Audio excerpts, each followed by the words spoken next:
మధ్యలో ఈ వార్త రావద్దని చెప్పి దబాయించి మరి స్టాఫ్ను దబాయించడం అంటే ఇంతకంటే ఘోరమైన పరిస్థితి ఇంకోటి లేదు అధ్యక్ష. Thank you. ఆదినారాయణరావు.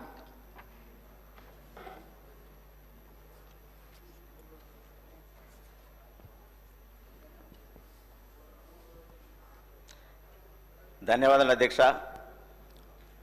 ఆశ్రయం పాఠశాల నుండి చదివిన విద్యార్థిగా ఈరోజు చర్చలో భాగంగా ప్రశ్నోత్తరాల సందర్భంగా నేను చదివినటువంటి పాఠశాల ఈ స్థాయికి తీసుకొచ్చినటువంటి ఆశ్రయం స్కూల్ వ్యవస్థలో నాకు మాట్లాడే అవకాశం ఇచ్చినందుకు మీకు ప్రత్యేకంగా నేను ధన్యవాదాలు తెలియజేస్తున్నా అధ్యక్ష. చాలా సంతోషం. ఈరోజు ఎన్నో ఏండ్ల తర్వాత ఆశ్రమ పాఠశాలలలో అదేవిధంగా వసతి గృహాలలో మరి డైట్ ఛార్జీ పెంచడం అనేది నా ఆదివాసీ గిరిజన విద్యార్థులందరూ కూడా చాలా హర్షం వ్యక్తం చేస్తూ ఉన్నారు. దానిలో భాగంగా మీరు ఒక పర్మిషన్ ఇస్తే ఒక 2 లైన్లు చిన్న పాట పాడాలనుకుంటున్నాను అధ్యక్ష.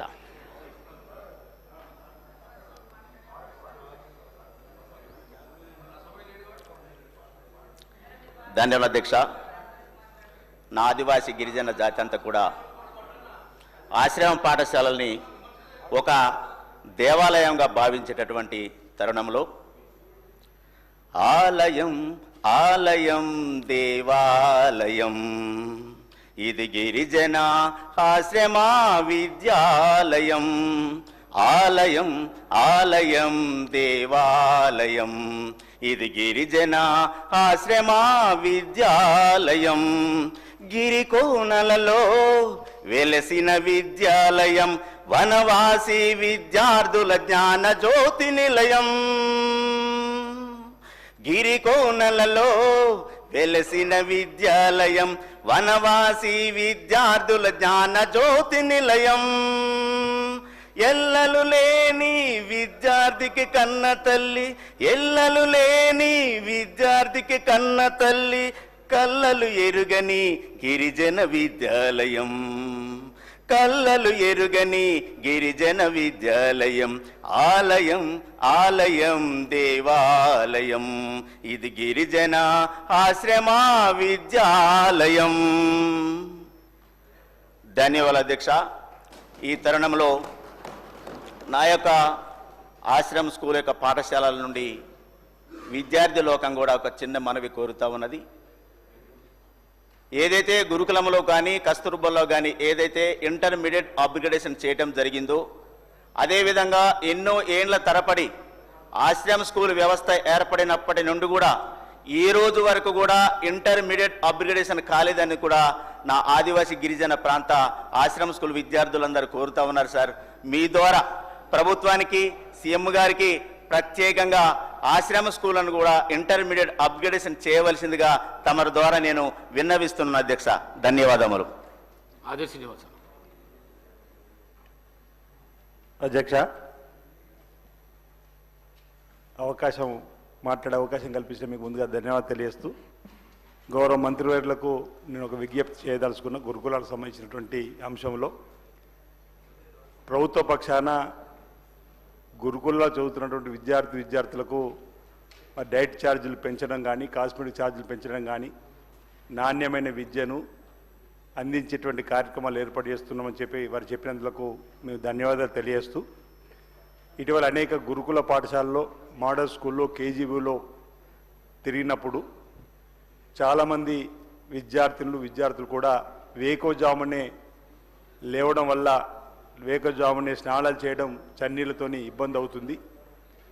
కొన్ని హాస్టళ్లలో సోలార్ సంబంధించినటువంటి పవర్తోని ఉంది, కానీ మెజార్టీ స్కూళ్ళల్లో మోడల్ స్కూళ్ళలో కానీ ఈ గురుకులాలలో ఈ గ్లీజర్ లేకపోవడం వల్ల ఇబ్బంది అవుతుందని చెప్పని మరి విద్యార్థులు చెప్తున్నారు. కాబట్టి రాష్ట్రంలో ఉన్నటువంటి అన్ని గురుకులాలకు సోలార్ పవర్ సంబంధించినటువంటిది మనం ఒకవేళ అంటే అన్ని పాఠశాలకు ఒకే రూపంలో మనం నిధులు మంజూరు చేసినట్టయితే వాళ్ళకు వేకోజాములు లేచి చదువుకోవడానికి వేడి నీళ్ళు అందించిన వాళ్ళు అవుతాం. అది చాలామంది పిల్లల తల్లిదండ్రులు కూడా మేము వెళ్ళినప్పుడు అడుగుతూ ఉన్నారు. కాబట్టి ఆ కోణంలో ప్రభుత్వం ఆలోచన చేసి అన్ని గురుకులాలకు మరి సోలార్ పవర్స్ మంజూరు చేయాల్సిందిగా ఈ సందర్భంగా నేను కోరుతా ఉన్నాను అధ్యక్ష. గౌరవ మంత్రి గారు.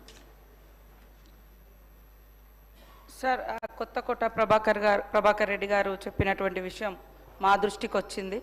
మరి వ్యక్తిగత కారణాల రీత్యానే ఆత్మహత్యకు పాల్పడినాడని ఇమీడియట్లీ మరి హైదరాబాద్ హాస్పిటల్కి తరలించడం జరిగింది సార్. ఇప్పుడు నీలోఫర్ హాస్పిటల్లో మరి ట్రీట్మెంట్ తీసుకుంటా ఉన్నాడు. అబ్బాయి కూడా కోలుకుంటున్నాడని తెలియజేస్తా ఉన్నాం అధ్యక్ష. ఈరోజు గత ప్రభుత్వంలో కూడా పెద్ద ఎత్తున జరిగినాయి. నేను గతంలో మాట్లాడినప్పుడు కానీ ఇప్పుడు మాట్లాడినప్పుడు కానీ విద్యార్థుల విషయంలో రాజకీయాల కంటే వాళ్ళ భద్రత, వాళ్ళ ఎడ్యుకేషన్, వాటిని మనం ఎట్లా బలోపేతం చేయాలనే ఉద్దేశంతో మరి అప్పీల్ కూడా చేయడం జరిగింది అధ్యక్ష. మేమున్నప్పుడు బాగుంది, మీరున్నప్పుడు బాగాలేదంటే ఒక విద్యాలయం మీరు కట్టిపోయారు, మేము రాగానే కూల్చలే కదా. ఒకవేళ టాయిలెట్స్ కట్టి ఉంటే మేము వచ్చినాక కూల్చలే కదా.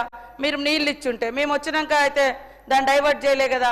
దాన్ని బలోపేతం మంచిగా జరిగినటువంటి ఏమైనా గతంలో లేనటువంటి కూడా ఇప్పుడు ఇవ్వాలని మేము ఆలోచనతో డైట్ ఛార్జెస్ కానీ, కాస్మెటిక్ కానీ, అమ్మ ఆదర్శ పాఠశాలలో కానీ, మరి అదేవిధంగా రెసిడెన్షియల్ స్కూళ్ళ బలోపేతం కానీ, ఇన్ఫ్రాస్ట్రక్చర్ డెవలప్మెంట్ కానీ ఇవన్నీ కూడా చేయడం జరుగుతుంది అధ్యక్ష.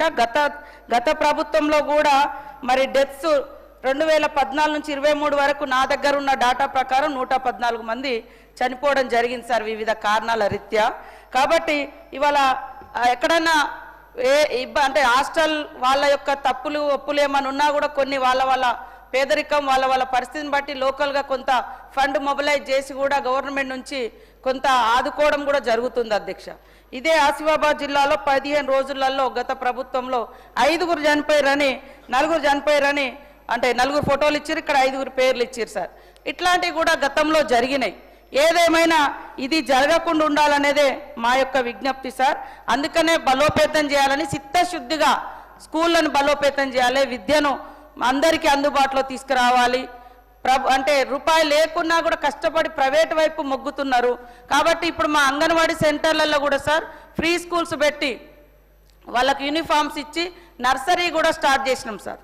ఇంగ్లీష్ విద్య మీద మక్కువతోటి లేదా ఇంకొక ఇదవుతుందని 57 రకాల పిల్లలు ఆడుకునే వస్తువులను కూడా ఇచ్చి చిన్నతనం నుంచే మరి